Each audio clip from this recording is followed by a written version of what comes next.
Ladies and gentlemen, you're all very welcome to this, what promises to be a riveting evening full of all kinds of knowledge and entertainment, and from the talented and gifted, well-known Joe Creedon.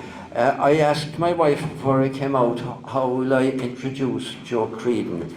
And she said, for God's sake, she said, the whole world knows Joe Creedon. You don't need to introduce him at all. And she's perfectly right, of course, Joe, but I will say, just in case there's somebody, I will say that, of course, Joe is from Inchigeela, well-known hotel family back there, and Joe's the Farrantee there now, he's the man in charge, and very well known indeed for his community involvement, is what you'd have to say.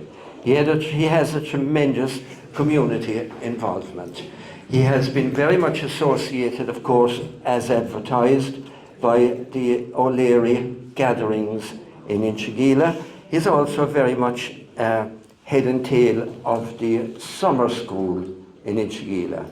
Great interest in culture and language and community traditions and heritage, just about everything that you could imagine.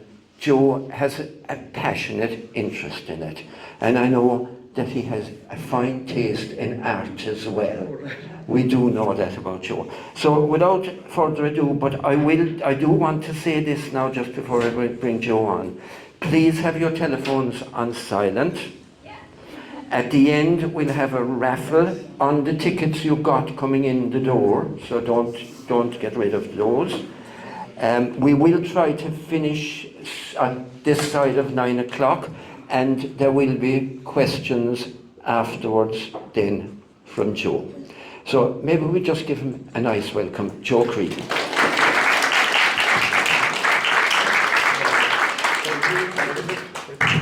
Thank you very much. I'm told to swallow the microphone.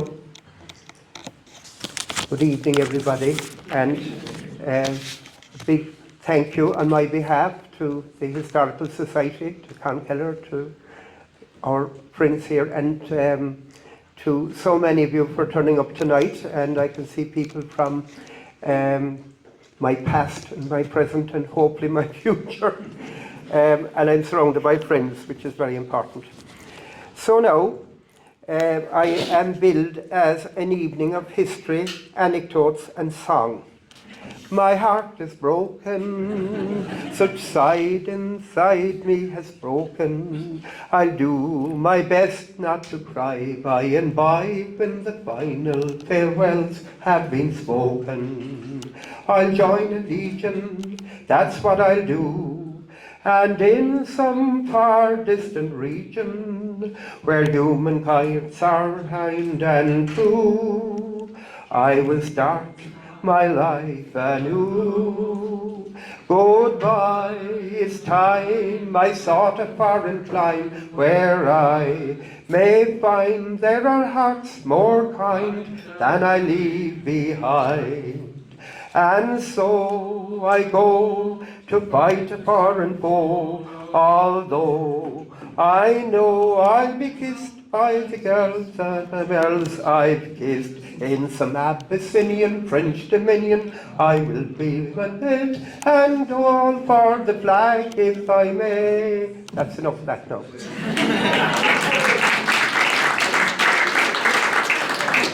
Before I go on to the main topic of the evening, we're in Macroom, and that song is dedicated to a man that I had such fond regard for, Dennis Deneen, the photographer, and that was his party piece, and I heard that so often. And when I ran up from primary school, I would lift a seat into place for the wedding photographs, and I would get a half a crown. So you can imagine Dennis was very strong in my mind. And I have so many of my stories are about Macroom people, and your father will be featuring very much in that, and I will tell him about Limo. He was a weekly visitor very often to Inchigeela, but anyhow, when he retired, he was doing he'd higher diploma inspections. So he said he would get on very well and they'd be welcomed wherever Liam O'Brien would go. But one day he went to Ballyfihan Convent, and he was met very, very brusque lady at the door, the Reverend Mother, and she said, Mr. O'Brien, follow me, she said, down to the classroom in there. By God, anyway, he was a bit shocked by that welcome. But the following morning he arrived.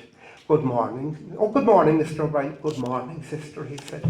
You know, sister, he said, I gave last night wondering about you, he said. How come, he said, such a good-looking woman like you ever entered the convent? Oh, Mr. O'Brien, you're an awful man. Come into the office, that's a whisper, etc., etc. So, and many, many more stories about Liam O'Brien. And so many great people that we knew in Macroom, and my father spent half his life here, going from place to place. But stories from all of them, and I called him the people's professor. John A. Murphy often made trips out to us, and he was there one night for a great celebration. It went on all night, and John, as you know, had a beautiful singing voice, and his collection of songs were historic. And anyhow, the night went on so late that John A. fell asleep on the couch, and the rest of the guests were leaving about 9 o'clock in the morning in a bus. So we were saying we'd go back to bed now, and with that, a limousine full of Yanks arrived at about 10 o'clock in the morning, and they trooped into the lounge, and they sat by the fire, and I was starting to go to them. They were confused. So anyway, I couldn't think of a thing to say to them, so I picked a local song. There were about 12 verses in it. So I sang them the song, you know, that's what you do. And they were quite happy with that. And the next thing, I woke Limo. Not Limo, John A. Murphy woke up to the sound of me singing. That's bloody good, he said. I'll sing you a good song now. Darling, she said, I think it's time we left. They trooped out the front door anyway. And so many characters. One of the connections, well, it was the town for Inchigeelagh, so a lot of people did all their shopping and legal affairs there and everything else. And we got our drinks supplied from O'Shea's, and O'Shea's were great to my parents, you know, when they were doing any development. The O'Shea's supported them in every way they could. And my interest in history, I love local history. I am not a historian. I suppose I'm more of a folklorist. I suppose I gather stories and I tell stories, but there's a kind of a historical connection to them. And I love connections in history. If you start with one thing, it can be, I could take, you know, from parts of Inchigeelagh in this talk, we'll be going all over the world with connections that came from the place. But John, anyway, he had a raffle for his customers, and we won the prize, Anne and I, and we were in the Canary Islands for a fortnight. And I'm a great believer in the day trip, so immediately I went to inquire, and I could go to the Gambia. So I took off to the Gambia for a day, and we went up the Gambia River in a boat, and we saw the natives, and we saw this tribal dancing, and we were shown the city of Banjul, where that film Roots was all filmed in that area. But as usual, there was an Inchigeelagh connection, because on the way into the village there's the old minister's house that's in ruins now, and that was built for a Reverend White, and his son was educated in the little school attached to the house, and he was Surgeon General of the British fleet in the Battle off the coast of Gambia in 1870, so I wasn't the first person from Inchigeelagh that was in the Gambia. And I was telling the story back in the pub one night, and the man said to me, I live in Gambia, and he was a roachman from Carriganimmer, and he was a missionary in Gambia. He was a teacher there for a number of years, and he actually wanted to be buried there, but he came home on holidays. He died, and he's buried with the Roach family in Mill Street. Before I leave Macroom, there was another lovely gentleman who would come every Friday evening. He's dead and gone with 40 years. Mr. McCarthy. He was, I suppose he was secretary of the Macroom carpet factory. And he was very friendly with the Coakley brothers, who were brilliant at the work at the carpet factory. And when he had a few glasses taken, he would give me a piece from Handel called Silent Worship. And we practiced it, so you might help me out. Oh, have you seen my maiden go down the garden singing, dazzling the birds and songbirds to hear the alleys ringing. Saw you not, my lady, down in the garden fair, dazzling the world and daisies with her glory of golden hair? So, Macroom Forest again.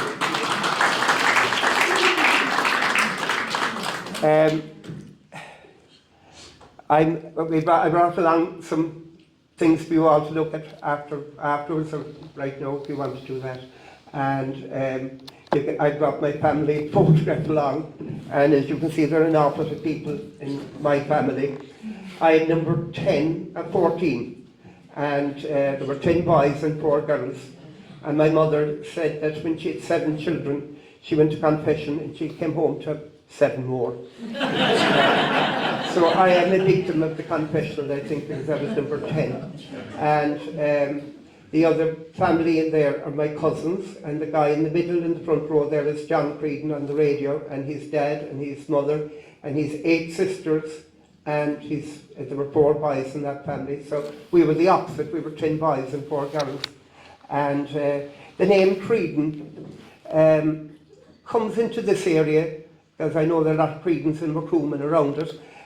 We came from Ulster in about 1600. From the nearest town would be Comber, and we came south and settled in Ballavourney mostly, and a lot of the old Creedon graves. My great-grandfather was buried inside in the abbey, and at the time the family lived in Cúmna Clougha, the townland under Malacanish, and the family came to Ballingeary in about 1820, and they settled in the townland of Elon Inoch, which is very close to Ballingeary village, and there are about 5 different families of all areas and different Creedons in the different farms there. And when I got interested in family history, I was coming home from Mass one Sunday morning, and I met a Creed man from Derrenanig, which is up over the village. And I said, we used to great chat, and I said, how many generations of us were there? I said, that's easy. He said, Mick, Mike, Mickle, Mike, Mick. So 5 generations of Michaels. Today there are 9 generations. The young man is coming to De La Salle School here, and he's the 9th generation of Michael Creedon in the parish of Evelary. My grandfather was born in Elon and he was O'Creedon, as are all the O'Creedons in Oscailga. And as a young man, he immigrated, and he was in Butte, Montana until about 1911. And he wasn't a great drinker, so he saved whatever bit of money he had, and he came back to Ballingeary. And my grandmother, people were in Inchigeela. Her name was Cotter, MacQuitter, Otterer. They were in the history of the Cork families. They are claimed to be a Cork Viking, of Viking roots. So he married Nora Cotter and settled in Inchigeela. Her people were butter merchants. We go back to marriage in about 1820, but there were generations of them there before that. And they continued with the butter trade, and he bought probably the first truck in about 1930. So my brother Tom runs a transport business, and my youngest son is with him in that business today. So it's a family tradition.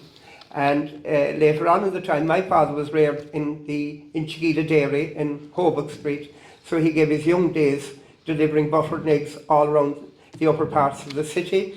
And the family all of us were brought up in Inchigeela. And Inchigeela in the early 60s, I was born the year the electricity came to Inchigeela, 1955. And things have changed a lot ever since. But in 1955, there were 14 grocery stores in Inchigeela.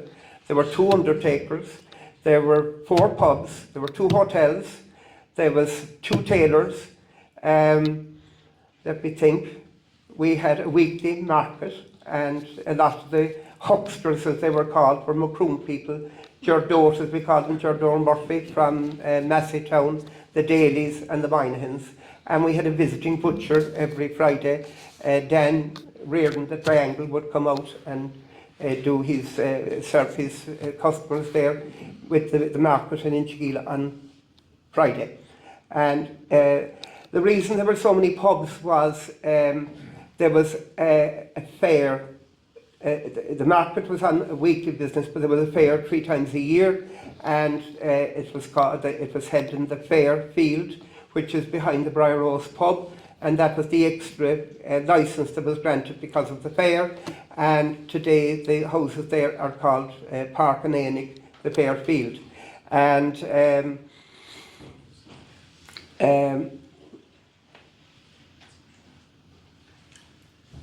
I'm just thinking now again, I said I don't prepare notes. I said it kind of rolls off, one comes after the other anyway. To introduce you from Macroom to Eve Larry, I was looking for the address, but anyway, the top of Slabeen Hill. You look back over the panorama, that is our parish. You have Sheha, Douse, that was owned once by the Robert Emmett's family, and Ducal, the 3 mountains. And Sheha, it's like, to me, it reminds me of a Paramount picture, you know, that scene that you see at the start of the film with the 3 beautiful mountains in relief there. And Sheha Mountain would be 1,798 feet tall, so it would be one of the taller ones in the county. I think the Sugarloaf and the Beara Peninsula would be taller than it. And the parish itself, Eve Larry, would be one of the biggest parishes in the Diocese of Cork. It spans about 24 square miles. It borders Macroom, Dunmanway, Kilmichael, Bantry and Kerry. Over the hills of Guganbarra, you are then in Kilgarvan and Kilnamarra. So it's quite a big parish. And originally it included the parish of Kilmichael, and in about 1490, Kilmichael was established on its own as a separate parish. I suppose the topic really this evening is about Eve Larry and the history of the O'Learys. So last weekend we had a gathering in Inchigeela, which is nearly our 30th one now of the O'Leary clan, and I'm very complimented to see one of the organisers here all the way from the United States. And Patrick has done an amount of innovation in our gatherings, and mostly gatherings, I suppose, if you talk about O'Learys to Irish people, actually they're all around us. It's like you stopped a fellow in the middle of New York and started talking about high-rise buildings, they're all around us. But they're special to people from away from home. So we attract people from America, Australia, from the UK, and we get some Irish people. And this evening I'm very complimented. I was told there was a family of O'Learys here from Kerry, from Waterville, Sneem, better again, I'll get my story right eventually, but I'm more or less in the same area, all right, yeah. And so usually we pick a theme every year for the O'Learys, and this year we kind of had a loose theme on the old churchyard, which is kind of very involved with the O'Learys. And our bus tour took us to Guganbarra, we went to Bantry Bay, we went to Drumaleague, and then we ended up in Rosscarbery. And in Rosscarbery, the story of the O'Learys began. The O'Learys, prior to the coming of the Normans, were known as the Kirkalee. And the Kirkalee were the people that lived on the south coast. The O'Leary crest has a ship as its image, so that tells you they were once a maritime people. And they were based in Rosscarbery, Rossaleher. There was a big ring fort there that the O'Learys were totally associated with. And after the Normans, the O'Donovans were driven out of Limerick, and they dispossessed the Kirkalee from the south coast. So the Kirkalee split into 2 groups, and there was the Lay Ara, the half herdsmen, and the other group were the O'Driscolls or the O'Driscolls. And when we went to Rosscarbery, we visited Faulkner's Cathedral, and Faulkner would be of the Kirkalee, so I tell them that they had a saint in their clan, which they quite liked that idea.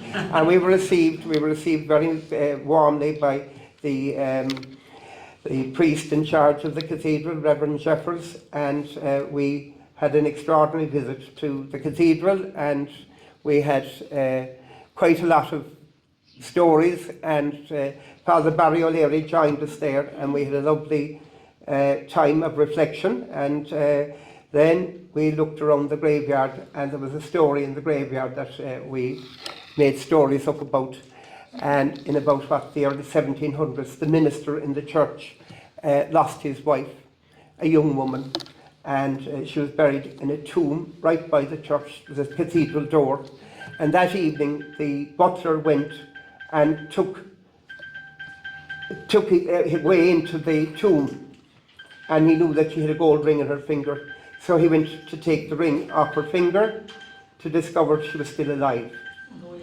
And so we had great fun outside the church, wondering what happened to the butler. And someone said, did he run away, or did he marry again? Did he marry her? And somebody else said he probably died of a shock. But anyhow, they went on to continue their marriage, and they had another child. So that was another story about the child that was born from the woman who came from the tomb. So anyhow, the O'Learys left Rosscarbery and arrived in Inchigeelagh. And up to about 1900, we were known as the parish of Inchigeelagh. And Inchigeelagh is just across the street from Casey's funeral home. It's a water meadow right by the River Lee. And when the O'Learys came there were Viking traders that had come up and down from Cork. They were there for a few hundred years. The oldest street in Cork is called Kyle Street. So they were traders by 1170. And the O'Learys had them captive in the field by the river. So for years we were known as the parish of Inchigeelagh. So the word Inchigeelagh is synonymous with the O'Leary name. And they were subservient, the clan were subservient to the McCarthy's of Muskerry, Macroom. And the McCarthy's were clever.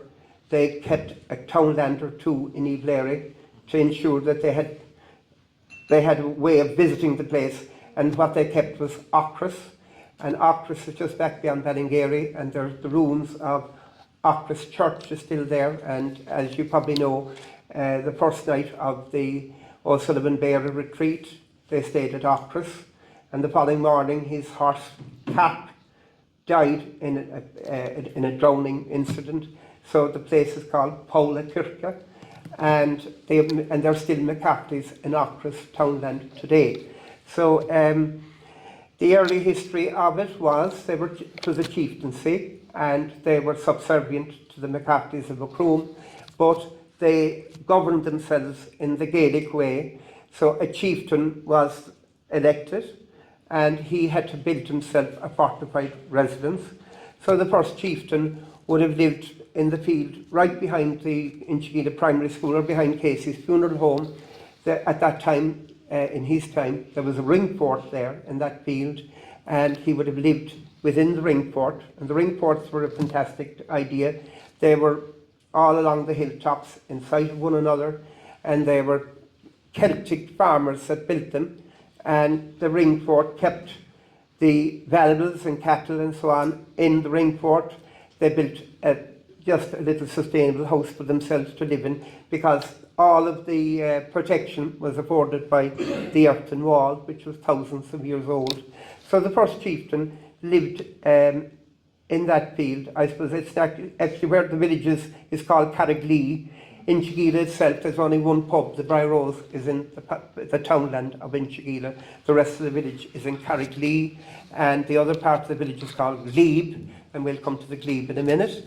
So they elected the first chieftain, and on his death there would be an election, not his eldest son.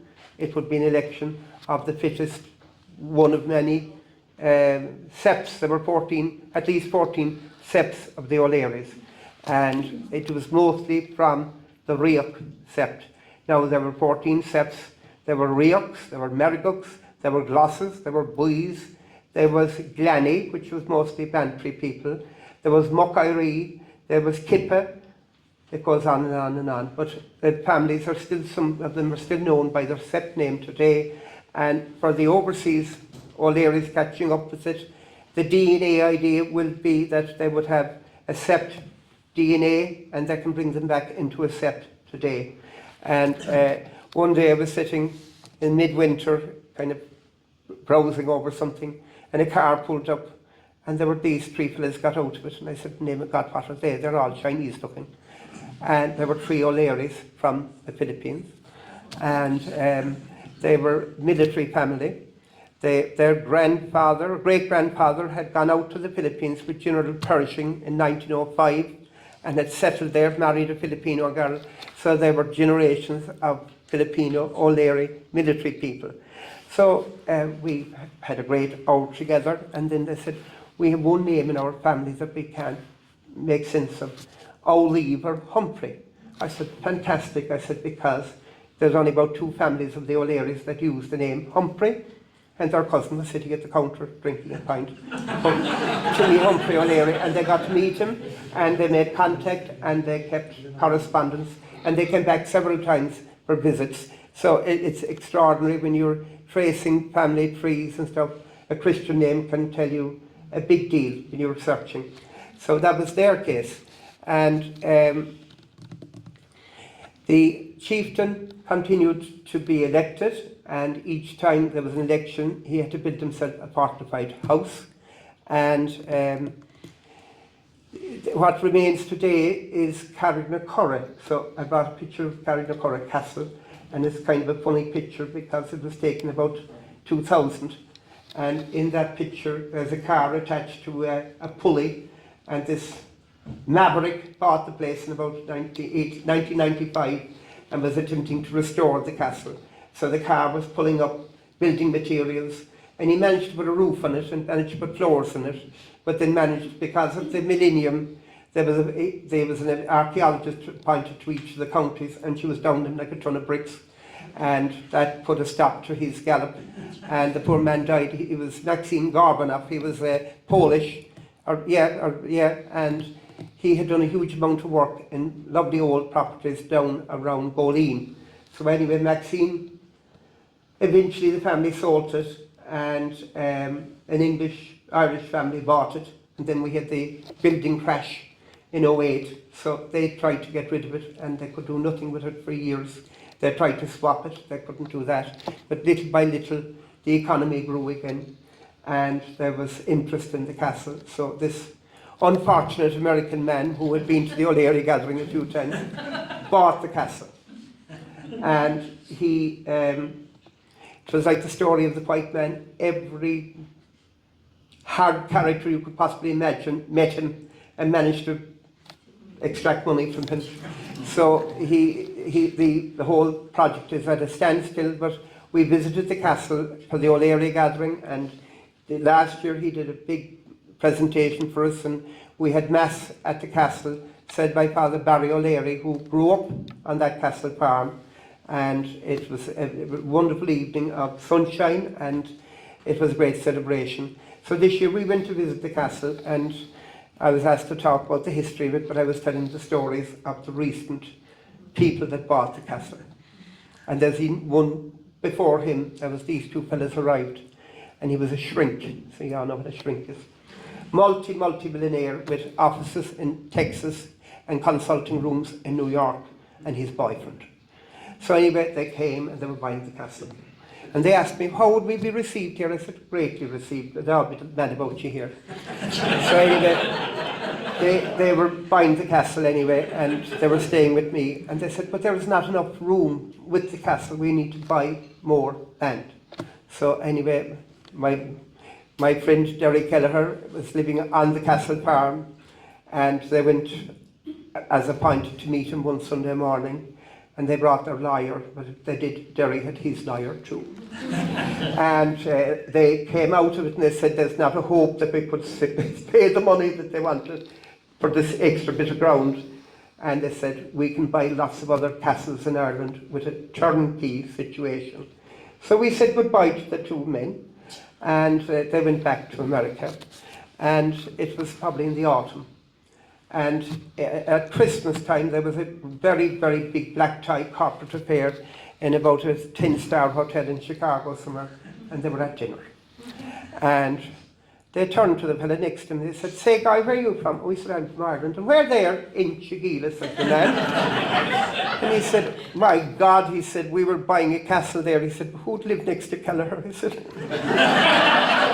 And the story came back to Inchigeelagh within a week. So, so really, I suppose this evening is about stories and storytelling. I took the people on a guided tour of the village one evening. They were the Frank O'Connor the Frank O'Connor Literary Weekend happened to come to Inchigeelagh. And there were all these wonderful writers there. And I think it was Dennis Johnson, he was a filmmaker. And I was taking him for a walk around the village, and he said, surely he's not a historian.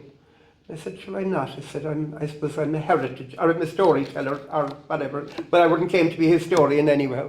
But anyhow, to get back to the castle, and the chief that built it in 1550, he would have been building a fortified building for himself and his family.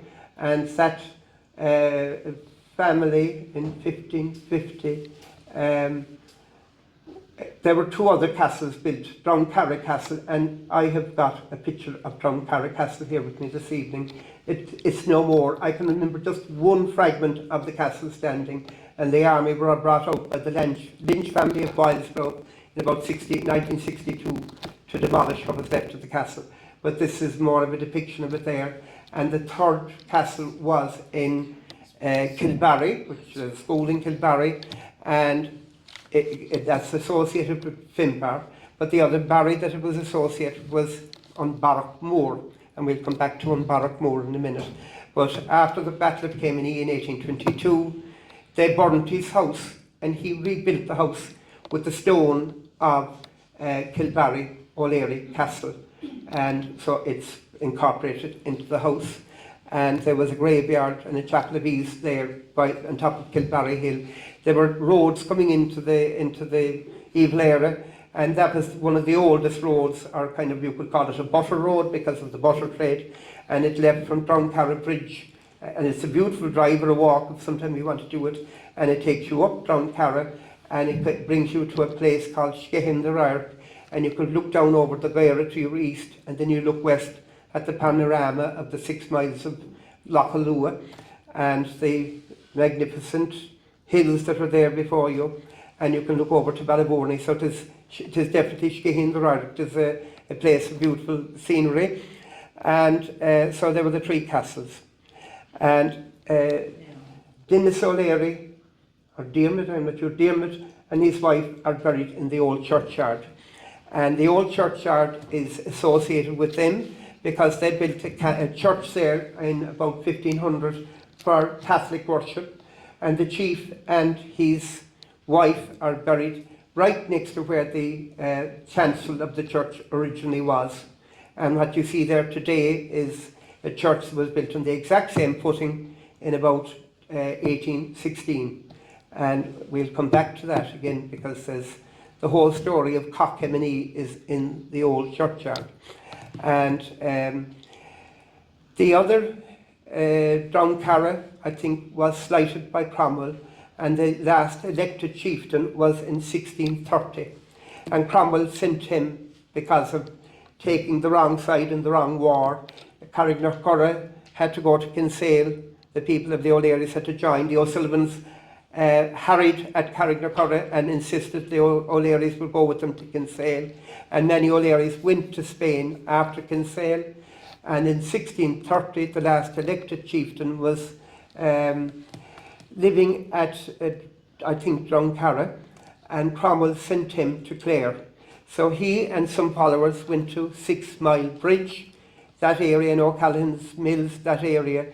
But he didn't remain long there, because his sister had married McCarthy of Dreshan. And they were an elderly couple, so they didn't have family. And she was Julia O'Leary, or Julianne O'Leary, and she brought her brother home from Clare to Coomlagon. And Coomlagon is really what Mill Street should be called, because it's the townland in the middle of the town of Mill Street. And he settled there, and she gave him a plot of ground stretching from Coomlagon almost as far as Carrigapuka.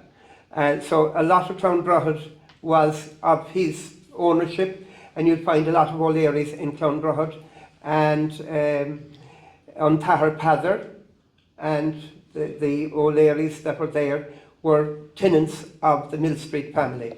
In MacLyssett's history of 18th century Ireland, he talks about Dennis O'Leary, gentleman of Mill Street. So he would have been probably a son of the chieftain. And he had the mill, which is Mill Street, and he lived a very sort of open and generous sort of lifestyle. So it was a house where people were always welcome. And in the lines of the Queen Arthur O'Leary, weep no more, the women of the mill, they were the employees of O'Leary's woolen mills in Mill Street. And that family remained on in Mill Street, and we believe the last chieftain of the O'Learys is buried in Mill Street. I think it's in the Mill Street Catholic Church yard, because there is a chapel with the O'Leary coat of arms on the left-hand side of it.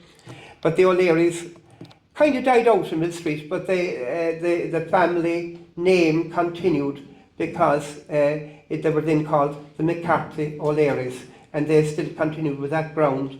And the last of the McCarthy O'Learys, a lot of them were killed in World War I. They were members of Cork County Council. They died out, but there was a female, Helen O'Leary, Helen McCarthy O'Leary, and she sold Cúm because she married Sir Maurice O'Connell of Beaufort, and she came a few times to the O'Leary gathering, and we were able to make the connections, and her husband would have been a descendant of Daniel O'Connell.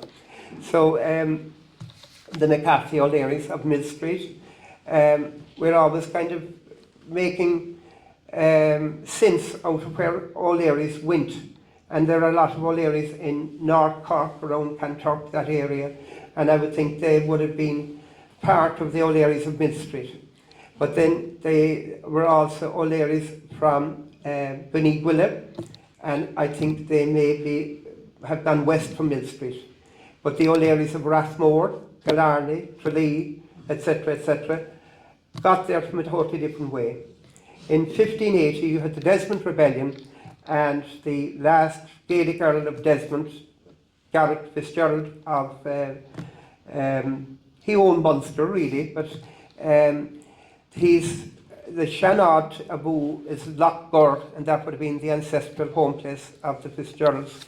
And this fellow was a very troublesome character, but he married a diplomat, and she was a butler. Her name is Eleanor Butler, and she's the woman you've heard about that fell off the cherry tree down in Youghal when she was 120. And anyhow, he was on the run. You know, he was associated with Smerick, the massacre there, and the war, the Desmond War. And he was on the run completely in the last year of his life. And would you believe, the O'Learys sheltered him up over the village. And as a kid, I always heard them talking about Gaelic on Irla, the Earl's Cave.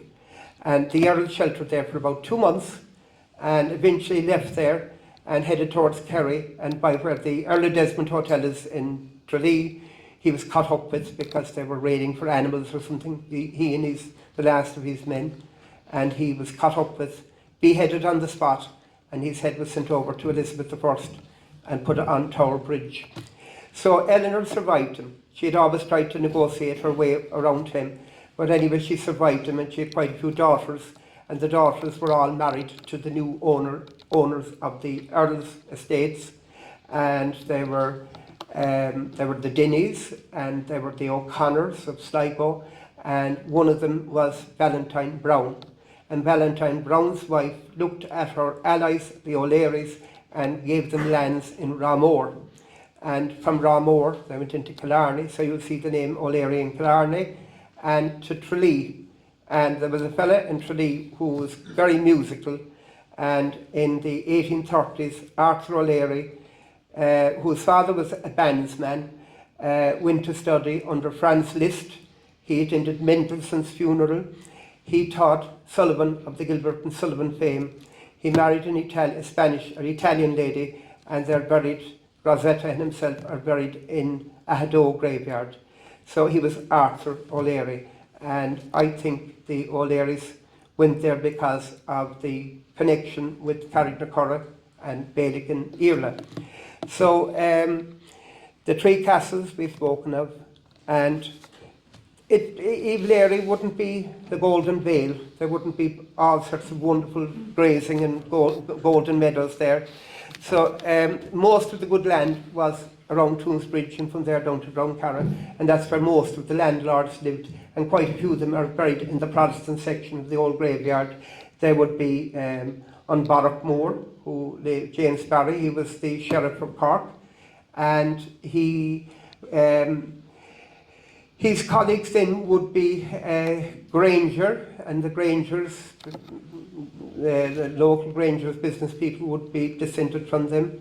And there was Barter, and there was Boyle, and Boyle would have been somehow related to the Earl of Cork, the great scientist.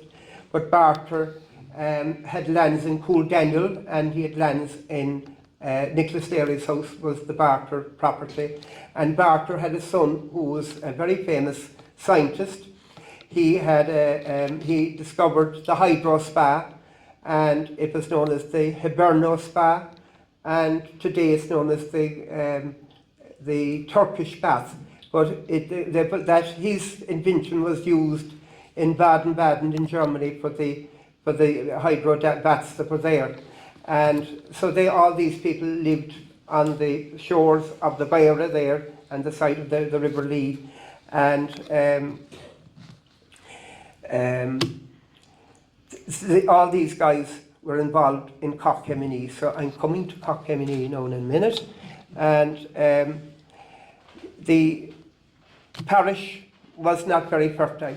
And a lot of the old areas that had any bit of energy and spunk in them, a lot of them went into the military. So there's a strong military story attached to the old areas.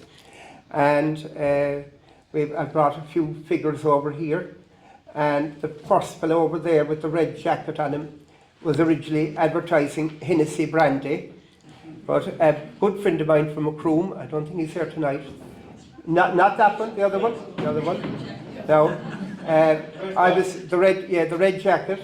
So this figure there is actually Hennessy, and it was advertising Hennessy cognac. But he's wearing the uniform of the Irish Wild Geese, and I like to call him Captain Céide O'Leary of Tirgay, and he went and joined the Irish Wild Geese after Limerick. Any Catholic man of any standing would have to leave carrying arms and join the Irish Wild Geese. And they were very, very popular in France. He was known as the King's General. He was head gunner in King James's army in France. And I think he fought in the Battle of Oudenarde in Belgium in about 1708. So he had an accomplished career, and he came back to Tirgay. Now, sometime earlier on, I was giving you a talk about the O'Leary, so I had to try and find something about Céide. And Thomas Davis made a poem, The Battle Eve of the Irish Brigade. The nest tent is full, the glass is set out, and the gallant Clare General is president yet. The veteran stands like an uplifted lance, crying comrades a cheer to the monarch of France. With bumpers and cheers they have done as he bade, for King Louis is loved by the Irish Brigade. They King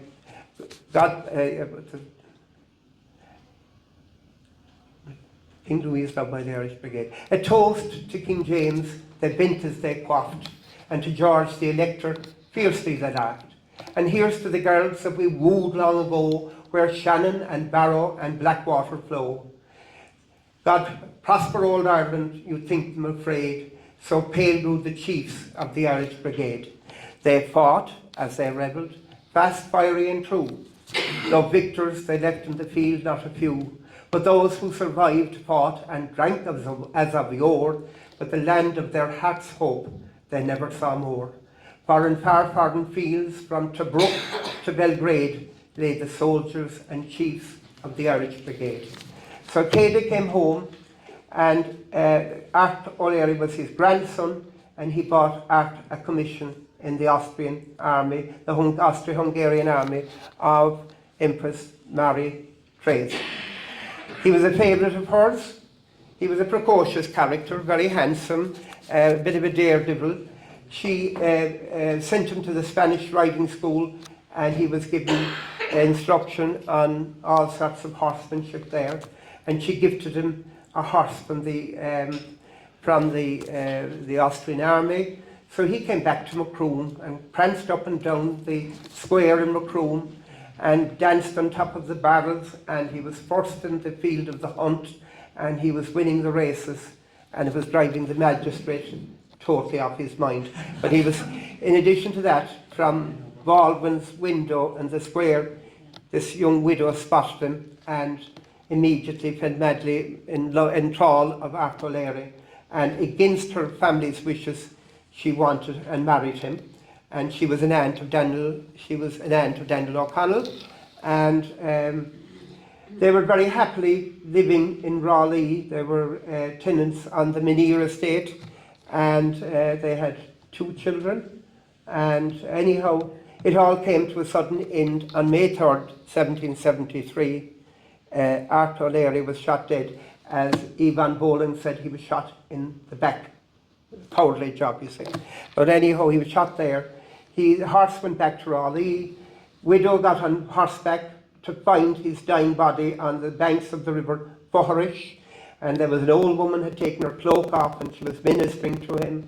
And in the words of the poem, she cupped his dying blood and resolved revenge on the man who shot him, Bream, a one-eyed marksman with the company that came from Millstreet that day. Art had been with his cousins in Millstreet that day in the week no more the women at the mill. He was visiting his O'Leary cousins in Millstreet that day. He came back to Reardon's public house in Carriganimma, full of the energy that he was going to deal with the magistrate. But as usual in Irish history, the spy and the informer held out. And the word got to the lads in Millstreet that O'Leary was waiting for them, and lo and behold, he was shot dead.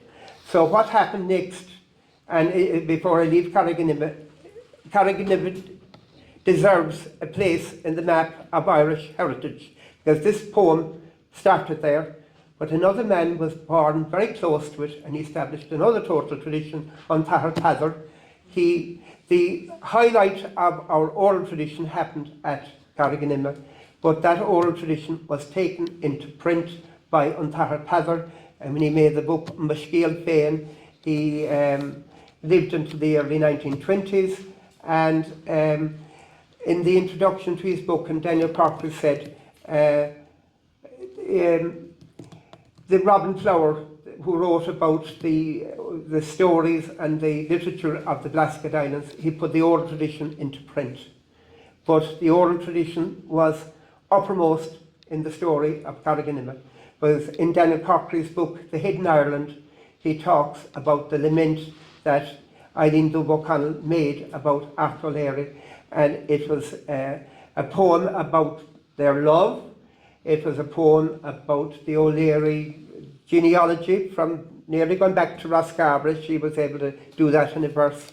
She also spoke about his connections in Europe, and he knew Marie Therese, he knew Marie Antoinette, he knew the Bourbons, he knew the Saxonies, he knew Mozart.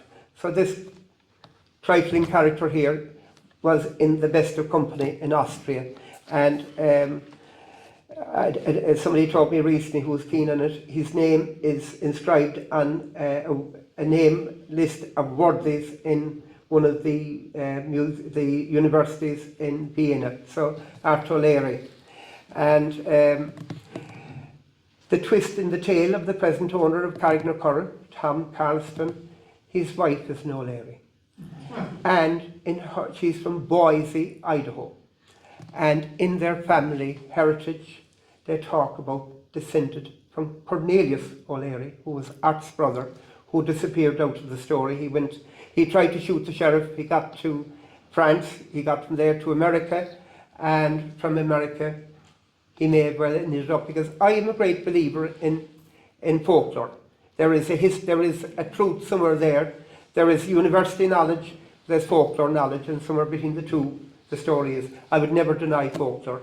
One of the ladies at the weekend, last weekend, you know, that they would get up at the end of the meal and talk about what the weekend meant to them or what their story was.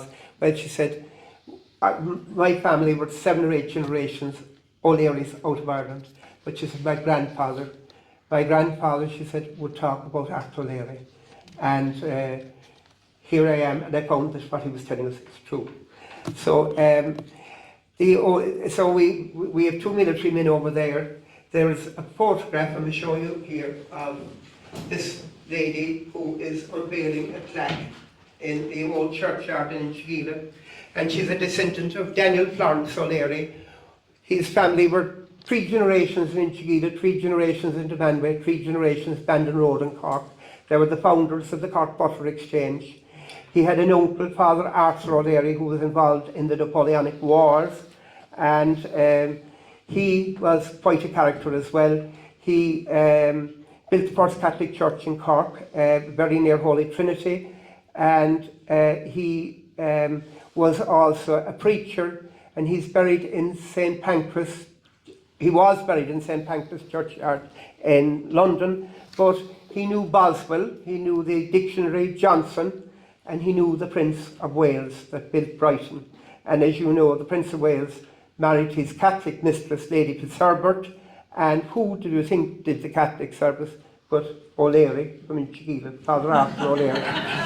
So anyhow, it's folklore, but the late Peter O'Leary was also a descendant of the family, and this butter merchant in Cork, his eldest son, Daniel Florence, there was a slump, so he left Cork as a mercenary for South America. He became the commander-in-chief of the army there with Simon Bolivar.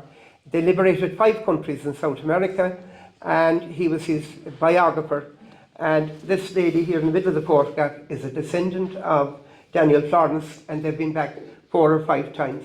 And her mother came to the first gathering. The mother was 85, she lived to be 95, and as she was dying, she said to her daughter, I loved Inchigeelagh. And she said, could we do something? So she brought that plaque, and we planted a tree in her honour in the old churchyard. So quickly, before I'm kind of on time schedule.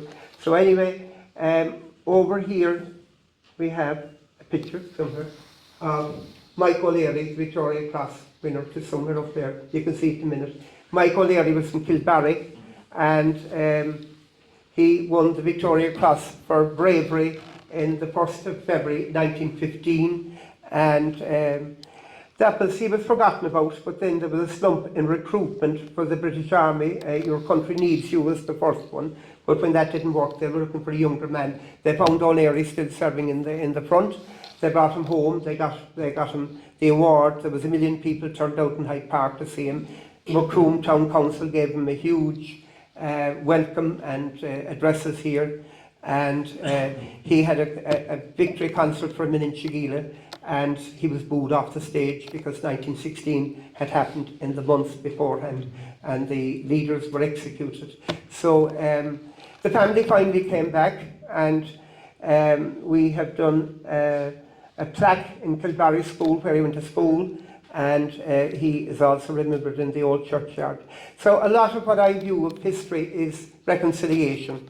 And my mother had 2 uncles, and they both fought in Gallipoli, and all my mother's people came from Manway, but my grandfather and grandmother were kind of reared or fostered by a childless couple in our parish in Turin. And I was listening to PBS America, and they were on from Gallipoli, and there were 3 university professors, the American, the English, they were very good. The man who spoke best was a Turkish professor, and he said, you see all those Tommy graves down in front of us? They gave us our independent state. They are our dead, and we respect them as such.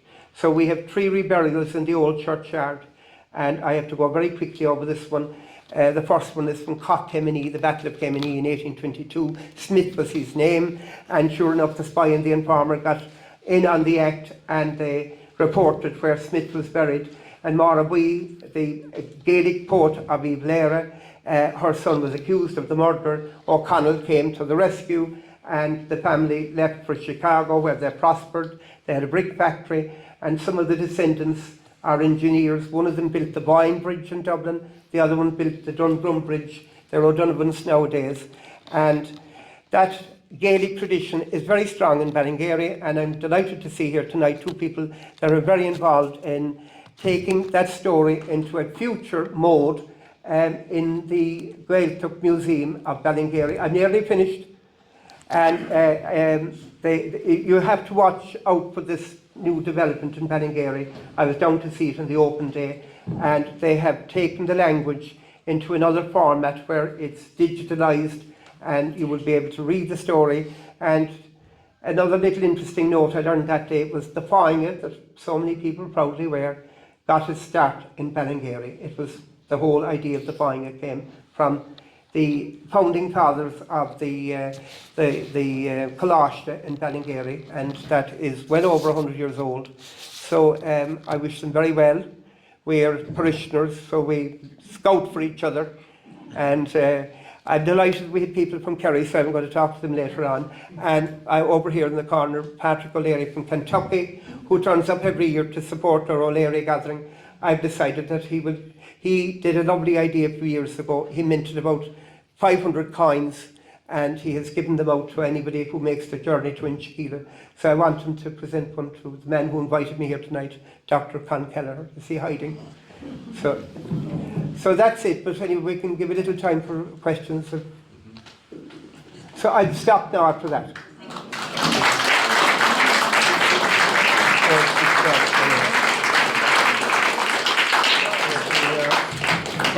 Just hold on to your seats for the moment. And, Quickly. we have a few more things to say after this presentation, and an opportunity for you to ask some questions. I'll quickly tell you the story on. I'll quickly tell you the story on the coin. On the back or front of it is Carnacar, right? Am I saying that correctly? Yeah, correct. The Irish, the castle that Joe talked about in Chigila, that's where we have. And on this side is obviously the O'Leary crest. And at the bottom of it, it says, "Strong is the king of the sea," which is the O'Leary motto in English. Mm-hmm. And on top is the O'Leary motto in Irish, "I hope." I hope they didn't pull a fast one on the Yank and it says something bizarre. But Joe, 2021, we came up with this idea to present people who attended the gathering. Unfortunately, we could not have a gathering because of COVID. We went on Zoom, had a call, and we had 150 ordered, figured it would last us months, it lasted us days. Over the last 3 years, we have sent almost 700 coins around the world to 7 different countries. So it means something to us to present somebody the coin. And somebody of worth. And one 30-second story about Joe internationally. I live in Kentucky, Louisville, Kentucky. Most Irish people, that's exactly the reaction I get out of them. Never heard of it. Kentucky Fried Chicken, that's usually what people remember. Last year I was at an event, some Irish musicians from Ireland came over, and I went to it, and the guy who was leading it introduced himself, said he was from Cork. So of course when they were over, I went up and said hello. I said, "Oh, my great-grandfather's from Mill Street." And I said, "And I attend the O'Leary clan gathering in a real small village called Inchiquila." He goes, "At Joe Creedon's hotel." What the hell? I was 3,000 miles away from Inchiquila, and he knew Joe. But anyway, let me present you our coin. Thanks very much.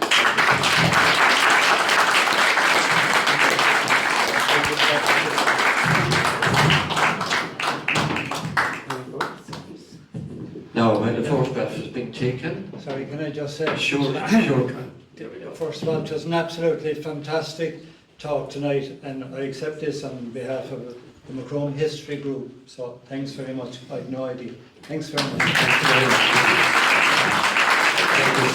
Now, if you could stay where you are, Joe, for a few minutes. We just feel maybe 2 or 3 questions max, maybe at this stage. That's fine. Because we do like to Keep on time. keep on time in case there's somebody catching a bus or anything out there. Does somebody have a question?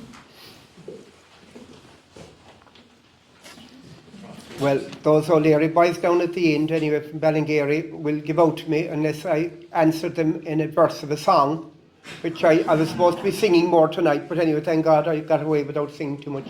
Caution Glennon came, In Ivlera Shavimsha, Marian and peace and Iha, come sheer Colig Shoal, Ig Machnav Shalom Fenig, Ig Ihin of Muswinta, Ig Ehish to Bagwildo, Lebin gone and on. By the valley of Kemeny, in Ivlera I live, where the deer come at night for their rest. Thinking of my life, composing my thoughts, listening to the wind blowing through the trees and the sweet singing of the birds. So Mara Bui is proud, and she's very proud of what your work you're doing.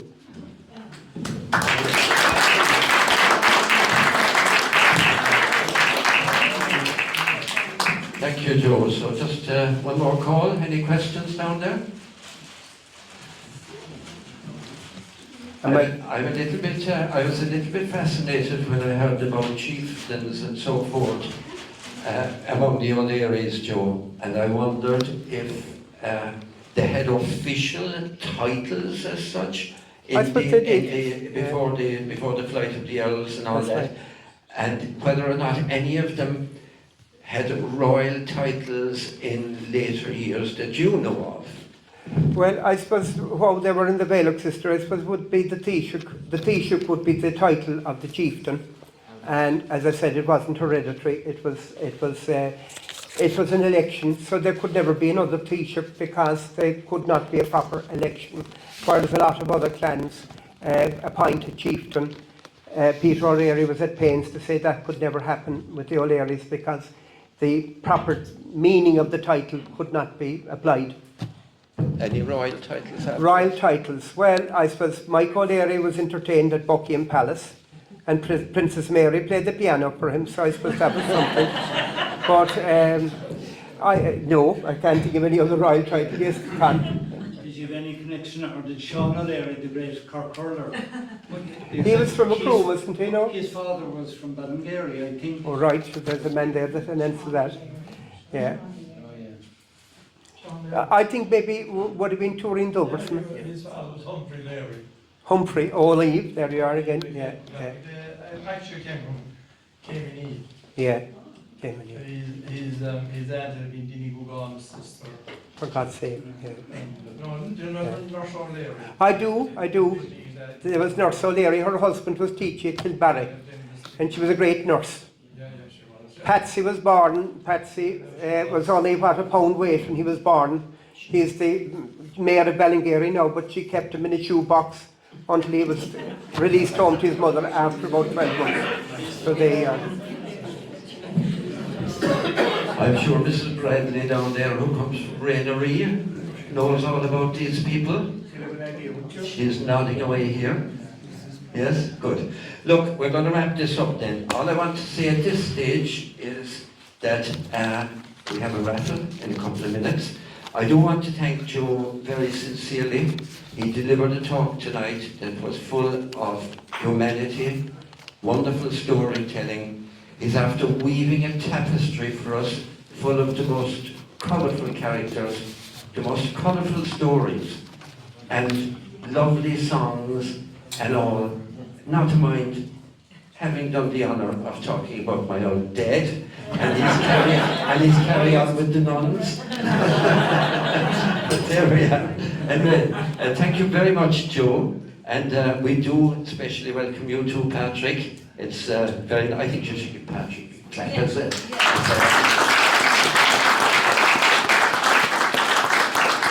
And in conjunction with that, while I finish up with the raffle in just a moment, please put your hands together and give Joe a very big clap.